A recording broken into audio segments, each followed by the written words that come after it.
David, give me some water, please.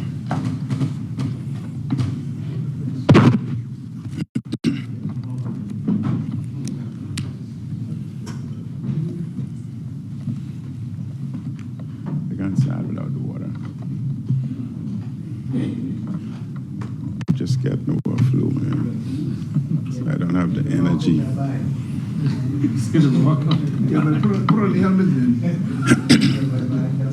No, it's sick today. Sick today.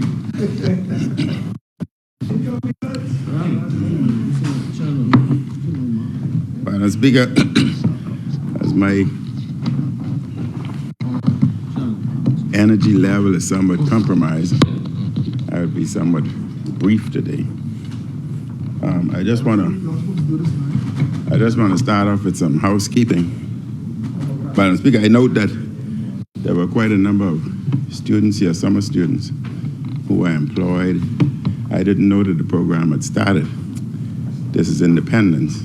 We're one nation. I would have thought you'd give Kalani at least 2 or 3, but Kalani got nothing. I'm certain that that was an oversight, and that would be corrected. And Madam Speaker, we've been doing quite a number of work within Kalani constituency. We've commenced the park in the Kalani Shores area, and the minister had spoken about the patching program. We have our own patching program within the Kalani constituency, where we would ask individuals to do a GPS marking, send forth the marking to us, and we have individuals hired who would patch as much as possible so as to alleviate and assist the problems that we face. But I want to remind the nation and this parliament that on the 7th of August, Gambia is having Gambia Day, and as usual, it's an all-day event. And that event is usually closed by the Saxons Junkanoo Group. That usually perform at about 11 o'clock. And yes, Madam Speaker, everybody knows that I'm a bell. I would be there, but I would take a different role this time. This time I would be the lead dancer.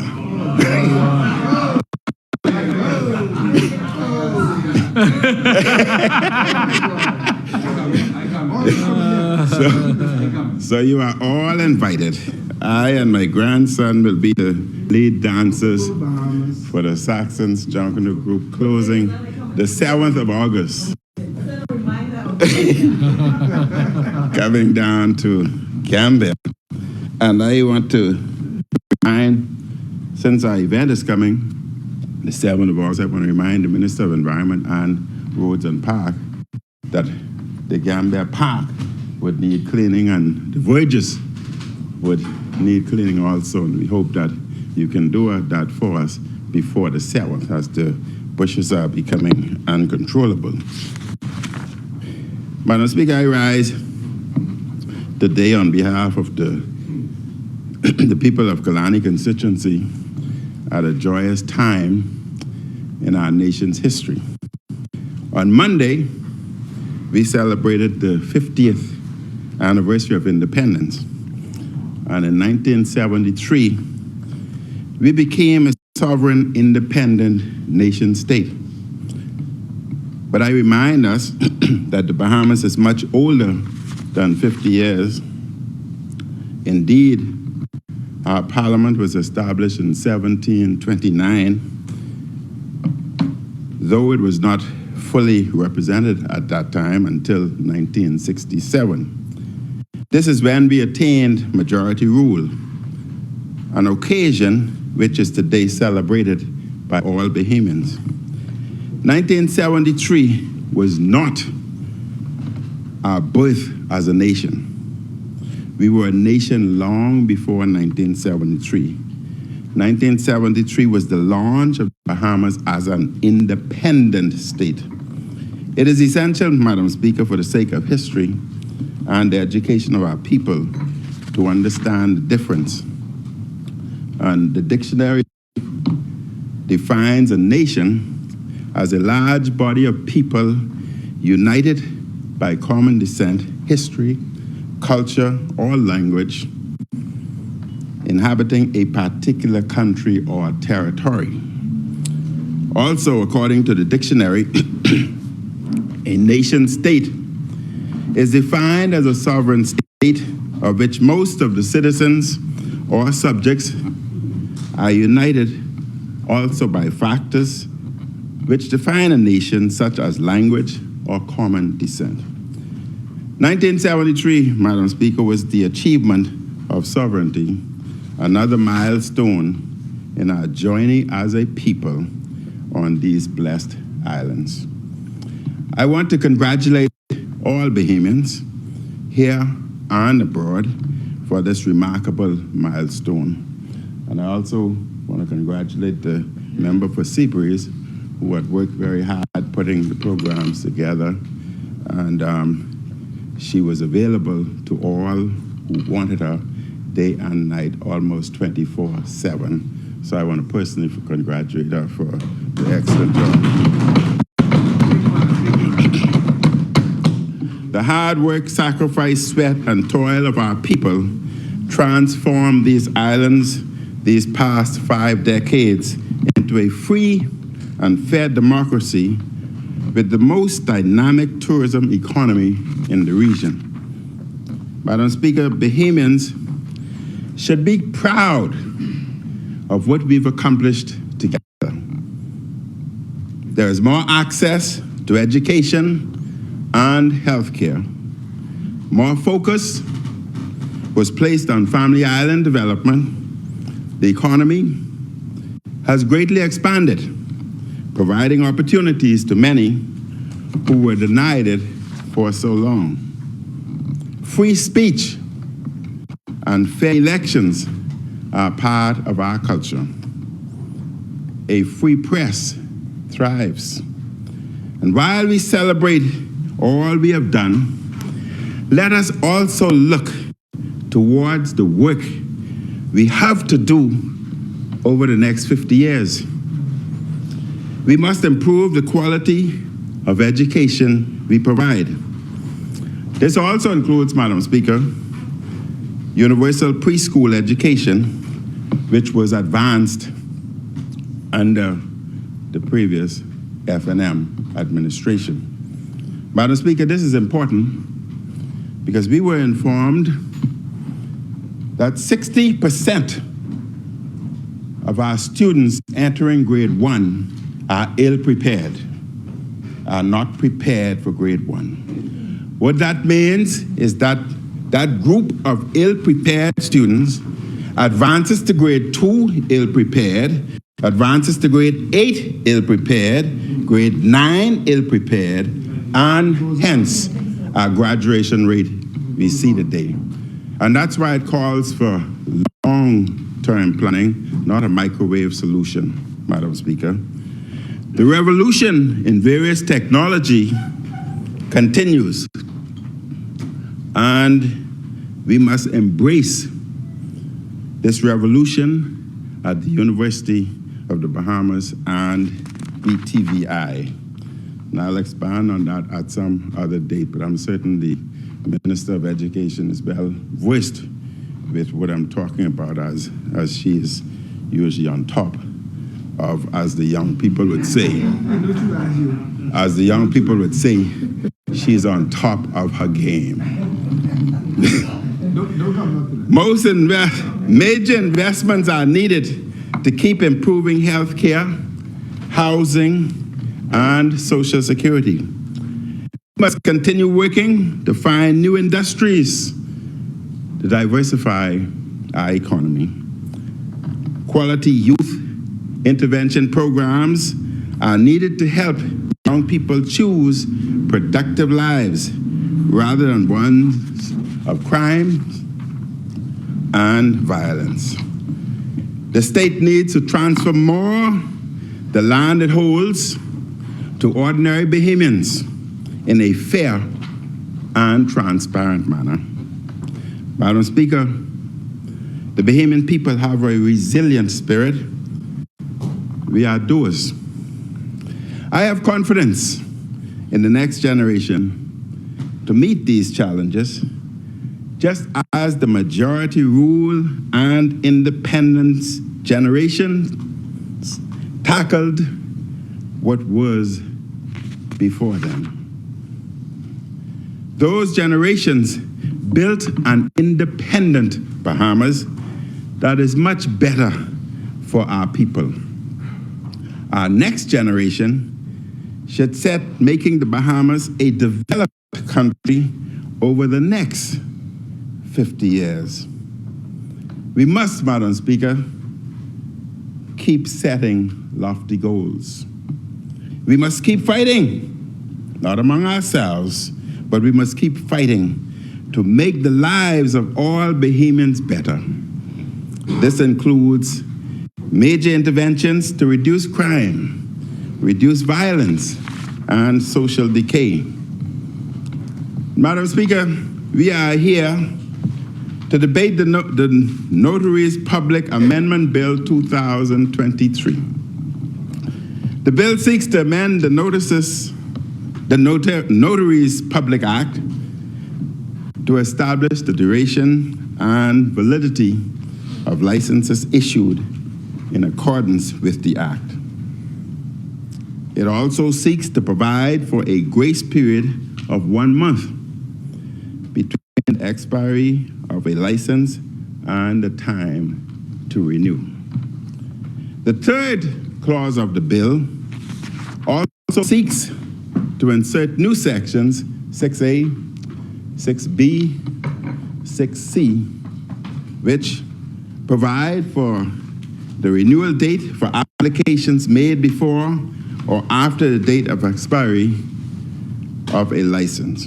It seeks to exempt certain licensees from the payment of renewal fees. It seeks to waive arrears of unpaid fees for the exempt licensees and provide for the pausing and resumption of offering notarial services. The bill's fourth clause seeks to provide for the limited extension of the exemption and waiver of fees to licensees who would have qualified for the exemption or waiver of renewal fees prior to the commencement of the Act. I support the bill, Madam Speaker, and hope these changes will help improve the functions of notaries public and the services they provide in the country. Madam Speaker, it was so great, in fact good, to see the Prime Minister of the Bahamas in the country for the independence celebration.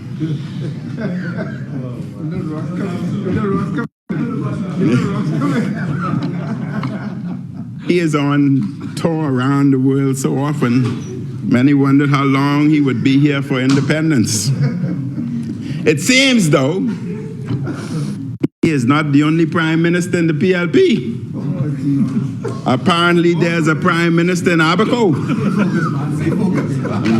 And Central Abaco, I presume you are the Deputy Prime Minister.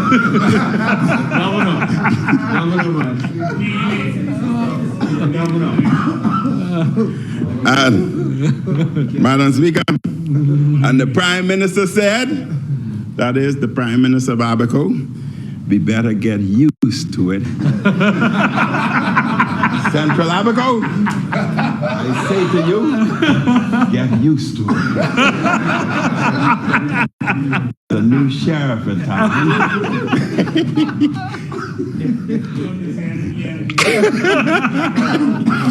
The arrogance of this statement by the North Abaco MP stunned many Bahamians.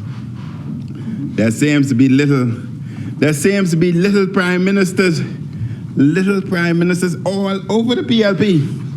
Central Abaco, you need a promotion. You can be Prime Minister of the South, and he Prime Minister of the North. Anyone can do and say as they please under the leadership of the member for Cat Island. The member for Carmichael the other day, in his capacity as immigration minister, was operating a listen carefully, was operating a, and I quote, citizen delivery service of sorts. By going to a funeral, the person conveys citizenship. Delivery service? Say that again. This irregular behavior shocked the world. Madam Speaker, The world? my niece came down for the independence, shocked the entire country. My niece came down and she said she wanted to see, she escorted me to the ball. She wanted to see the Minister of Immigration because she has a friend over there. She wondered if he'd catch Bahamas and deliver it there.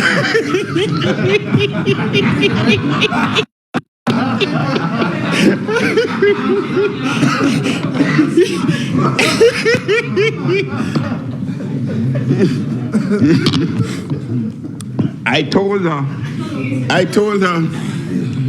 that the real Prime Minister, not Abacos, the real Prime Minister said that won't happen again. So she was so saddened to know that that couldn't be delivered. Madam Speaker, this irregular behavior shocked the country. So what's next? While he delivers citizenships, will he deliver citizenships at birthday parties, proms, Christmas parties? Madam Speaker, I guess you can do whatever you like under this Prime Minister not getting sweeter. My strength coming back now.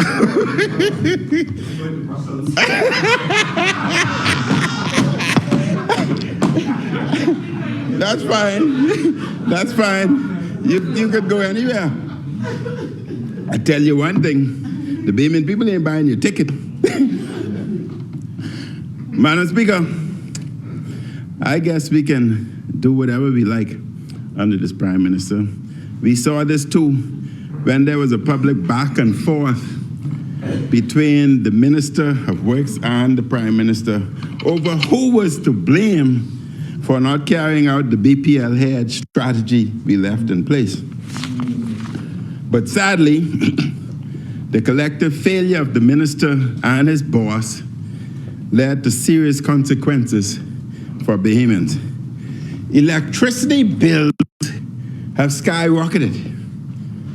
I am frightened, Madam Speaker, as I listen to individuals who said that their bills have moved from $200 to $700. I am frightened to see my bill. I am frightened, you know.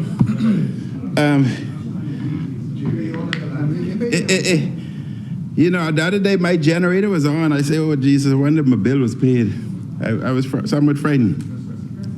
Bahamians should remember that PLP is at fault for this when they have to pay these high astronomical bills. The PLP was at fault.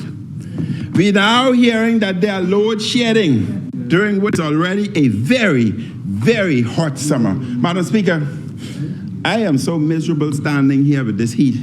God knows I want to take off this coat, but you know, protocol and proper won't allow it. And therefore I am forced to stay here and burn. We are now hearing that there may be load shedding during what is already a very, very hot summer. And Madam Speaker, we had gotten a notice in the Tropical Garden, Kalani constituency, Tropical Garden area, that I must give BPL credit for that. They sent us a notice saying that there will be load shedding for about 3 hours.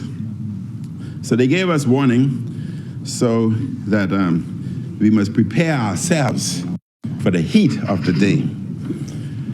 Madam Speaker, my government made enormous progress in fixing what has been historic problems. Former Minister of Works, Desmond Bannister, has already told the public how this government has failed to keep various equipment maintained in a timely manner. Now, Madam Speaker, let me help the Minister of Works here, because some of his people are not giving him the right answers. You know, I've been through that. And that's how I found out. I've been through that. But I had a good man there, Whitney Hasty. He was a very good man. When we came, Madam Speaker, when we came in office, we visited the power plant in Prospect. Not Prospect, you know, out Clifton.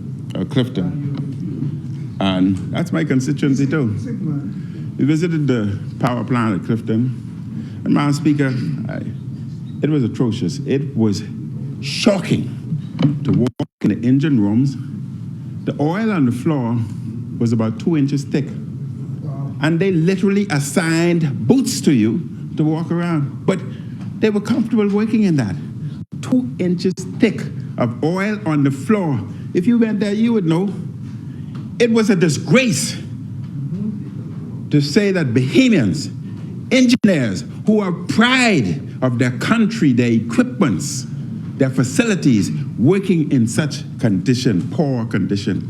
And Madam Speaker, Whitney Hasty and his team embarked on cleaning and getting the engines in place. And I can say that when he had completed, when we left, if you had dropped your food on the floor, you felt comfortable picking it up and eating.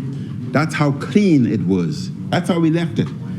I would urge the press to take a tour of the facilities today. I don't know whether they've regressed back to the standard that we met it, but I think the press should take a tour of the facility to see whether they have maintained such a standard or deteriorated. Madam Speaker, we were faced with load shedding, and we had introduced about 160 megawatts of new generation capacity that was secured, which meant that we improved the generation capacity to 325 megawatts. The Bahamas, New Providence, needs on its maximum day about 260. So we had spare to ensure that load shedding was a thing of the past. We had purchased 7 Wärtsilä engines, which would have produced 132 megawatts. And then we had a GE engine, which would have produced about 30 megawatts for 162 megawatts. So, Madam Speaker, presently, there's 7 engines. Now, they're not giving the minister the facts, but I can give him those facts. Still trying to get over this flu, but I'm not infectious, gentlemen, I'm not infectious. So y'all safe, y'all safe. Madam Speaker, out of those 7 generators that are producing the 132, 2 are no longer functional. And you know why? Because the new team, you see, governments are supposed to be continuous. They moved who were there and brought in others. The maintenance program was not maintained, and therefore the engines subsequently break down. Now, Madam Speaker, because there were contractual agreement with the manufacturers of the engine, there would have never been a problem in accessing parts if they were needed. But today, there will be problems with parts. So, Madam Speaker, all I say, prepare for the heat. It's coming.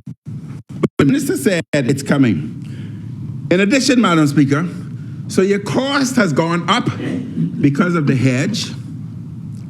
Now they place us in decrease the quality of our livelihood with the heat. You have to run outside. Individuals, you pass through Bain Town sometime, Madam Speaker. Individuals are on the porch fanning. You know, in the old days, and you would know, in the old days we could sleep under the window and we take the stick and open the window. Now we've advanced and talked about central air, and now they don't want to give us no electricity, so those central air are useless. You have to go look for your paper fan again. So, Madam Speaker, so your cost has gone up because of the hedging that they, and I don't know whether this word is parliamentary, and I could change it if need be, what they messed up. Then, because of our engines being down, what they had to do, Madam Speaker? They had to lease additional engines.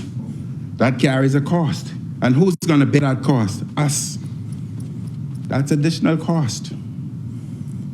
So they are presently leasing, I think, about 115 megawatts of engine of energy supply, and about 73 being leased from Sun Oil. So, Madam Speaker, when the F&M was in, when we were in, we had the operation and maintenance cost. Listen carefully so you can see where they've increased our cost again. That's why it's good. Government should be continuous and not selective, but continuous, and we wouldn't run into so many problems. The operation and maintenance cost of BPL, when the F&M was in power, is 1/3 the cost today. So that's additional cost to us. And that's why I scared to see my light bill. I scared, you know, especially when I was sick, Madam Speaker. You know, the problem is, as a doctor, you're knowledgeable.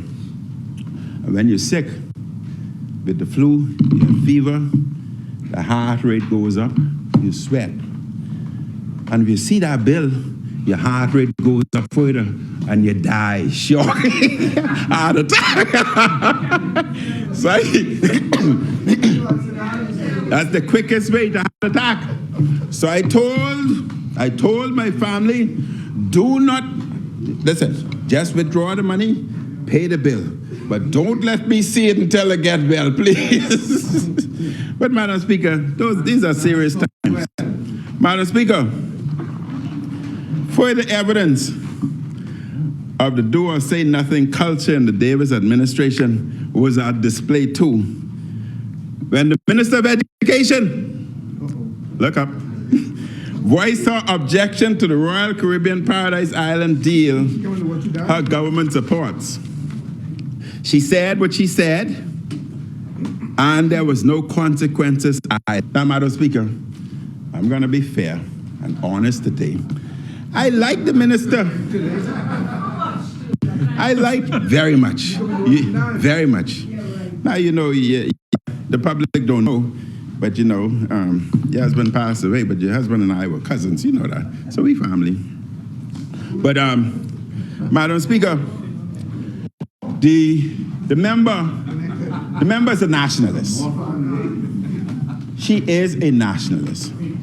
And she seriously believes in Bahamians first. You cannot knock her for that. And I respect her for that. And the position she took, she had no choice. I respect her for that. So, my member, continue along that road. No, you know but if I was in your constituency, you'd get my vote. Madam Speaker, the speaking out against and defiance of the Prime Minister by PLPs will only get worse over the course of his term. Weakness in leaders causes subordinates to challenge the leader. It is amazing that many in his government are getting away with calling them the Davis-Cooper administration. Or we should call it, what's the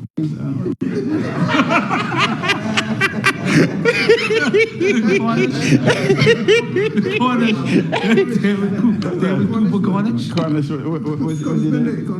only minutes? What?